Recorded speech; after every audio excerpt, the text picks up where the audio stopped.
বলেছিল, প্রিয়ে আমাকে তুমি চেয়েছিলে পেয়েছো, আমিও তোমাকে চেয়েছিলাম পেয়েছি, দুজনের আশাই তো পূর্ণ হলো। এবার তোমার মনের অন্য কোনো লালসা যদি থাকে এখনই তুমি ব্যক্ত করো। বিষ্ণুপ্রিয়াকে বললেন নিমাই। বিষ্ণুপ্রিয়া তখন কি বলেছিলেন? নয়নের জল ছেড়ে দিয়ে বললেন, প্রভু হে, প্রথম যেদিন তোমায় দেখেছি, তোমায় যখন প্রথম দেখেছি, তোমার ওই অমীয় রূপ দর্শন করে আমার দুটি নয়ন দিয়ে দেখেও আমার স্বাদ মিটেনি। আমি তখন তোমার ওই রূপ দেখে মনে মনে ভেবেছিলাম, এমন মোহনীয়ার মোহন রূপ দুটি নয়ন নয়, কোটি কোটি নয়নের দ্বারে এনে যদি তোমাকে দেখাতে পারতাম,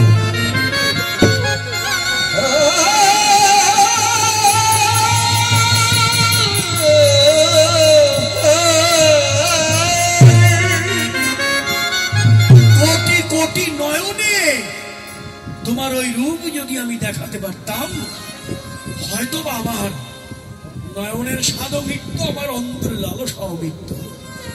ও তাই তুমি কোটি কোটি নয়নে দেখতে চাও আমার মুরতি? বেশ, তোমার অভিলাষ আমি পূর্ণ করব। এই যে কথা দেওয়া, কে বলেছে বিষ্ণুকে ছেড়ে গিয়েছে নিমাই? কখনো না, বরং বিষ্ণুপ্রিয়ার মনের অভিলাষ পূর্ণ করতেই নিমাই সন্ন্যাসী হয়েছে। নিমাই যখন সন্ন্যাসী হয়ে যান, বিষ্ণুপ্রিয়া কি করবে? একা একা ঘরে থাকে। প্রাণবল্লভ তো ঘরে নেই, এবং সে জানে এ ঘরে সে আর কোনোদিন ফিরে আসবে না। আমার প্রাণবল্লভ আর কোনোদিন আমার ঘরে আসবে না, এটা বিষ্ণুপ্রিয়া যখন জানে, তার প্রিয়তম নেই, সে কি করবে? একা একা সকালবেলা বসে দুটো পাত্রে চাউল, এক মুষ্ঠ চাউল হাতে নিয়ে দুটো মাটির পাত্র রাখে, একটায় রেখে ওই চাউল, ওখান থেকে একটা একটা করে চাউল উঠায়, আর নয়নের জল দিয়ে হরে কৃষ্ণ হরে কৃষ্ণ কৃষ্ণ কৃষ্ণ হরে হরে রাম হরে রাম রাম রাম হরে, আবার আর একটি নেয় হরে কৃষ্ণ কৃষ্ণ কৃষ্ণ হরে রাম রাম রাম। একটি করে তন্নুল, একটি করে চাউল হাতে নেয়, আর কৃষ্ণ নাম করে নয়নের জলে ভাসে। সকাল থেকে শুরু করে করে সন্ধ্যার পূর্বক্ষণ পর্যন্ত ওই চাউল, একটা একটা করে চাউল পাত্রে রেখে রেখে সারাদিন অন্তে যতটুকু চাউল হয় ওই চাউলটুকু রান্না করে মানুষে প্রভুর ভোগ লাগিয়ে ওই প্রসাদ তিনি গ্রহণ করেন। আরে ভজন, আরে দেখ, আরে এত ব্যথা, এত দুঃখ। স্বামী যখন সন্ন্যাসী হয়ে গেল, বনের মধ্য দিয়ে ছুটছে, কখনো খর্বাকৃতি হয়ে যাচ্ছে, কখনো কুর্মাকৃতি হয়ে যাচ্ছে, কৃষ্ণ নাম করতে করতে পাগল, কখনো দেয়ালের সঙ্গে সর্বাঙ্গ ঘষে ঘষে রক্তাক্ত কলেবর হয়ে যাচ্ছে, কখনো কাপড় চোপড় নেই, একটা ছিন্ন কন্থা কাঁথা ওটা নিজের বহির্বাস করে নিয়ে চলছে। ভক্তরা যখন এই কথাগুলো এসে বিষ্ণুপ্রিয়ার কাছে বলে, এ কথা শুনে কি আর বিষ্ণুপ্রিয়ার প্রাণ থাকে? আরে কি কষ্টই না করছে আমার প্রাণবল্লভ, আমি ঘরে থেকে আমি কি করব? আমি তো কোনো সাধনাই করতে পারলাম না, জলে ভেসে যায় প্রভু।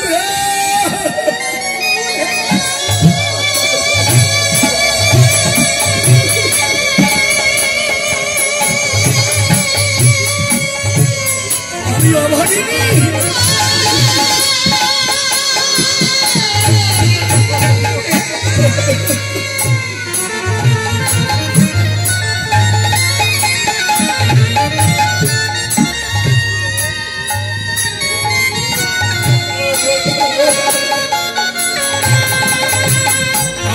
রাগিনী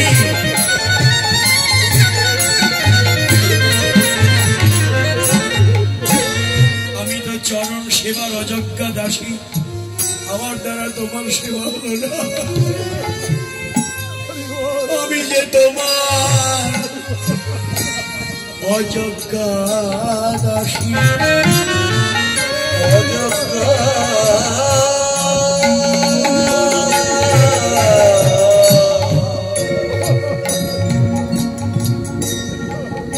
অযোগ্য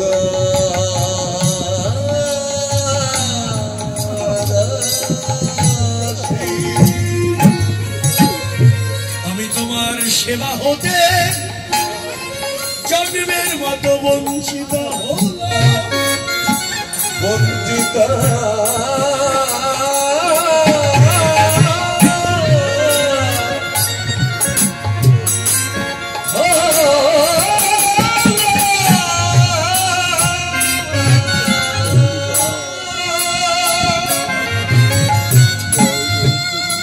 যেদিন জানলেন সন্ন্যাস থেকে একবার নবদ্বীপে এসেছে আমার মহাপ্রভু, সন্ন্যাস গ্রহণের পরে একবার নদিয়ায় এসেছে।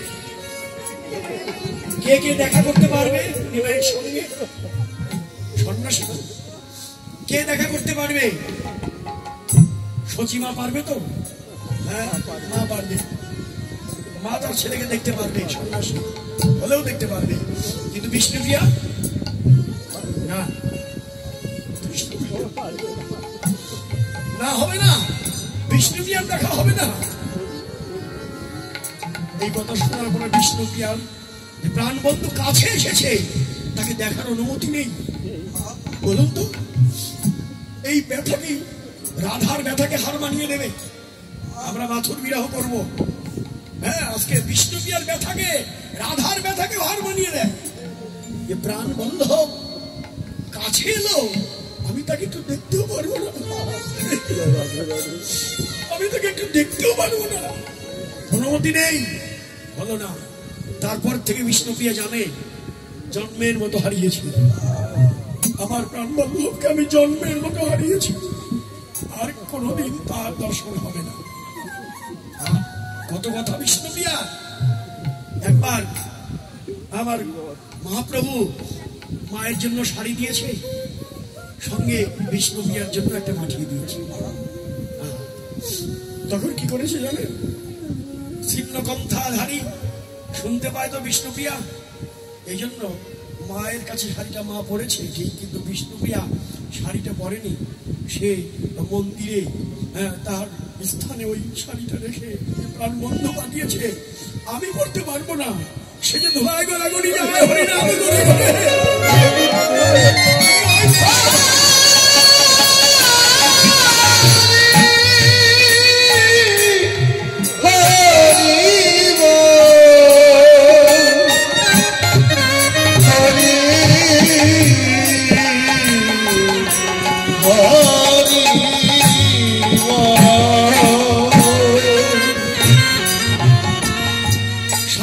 বসনটা বুকে জড়িয়ে ধরে শুধু কেঁদেছে, শুধু কেঁদেছে, হরিনাম করেছে আর কেঁদেছে। এই হলো বিষ্ণুপ্রিয়ার ব্যথা।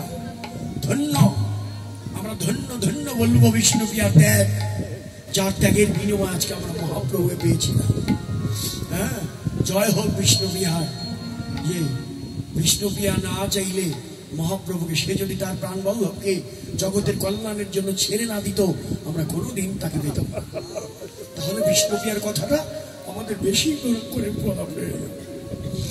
আজকে কান্দে নিত্যানন্দ শচীর মুখ নিরখিয়া। আর একটা দুঃখ, সুখময় কীর্তন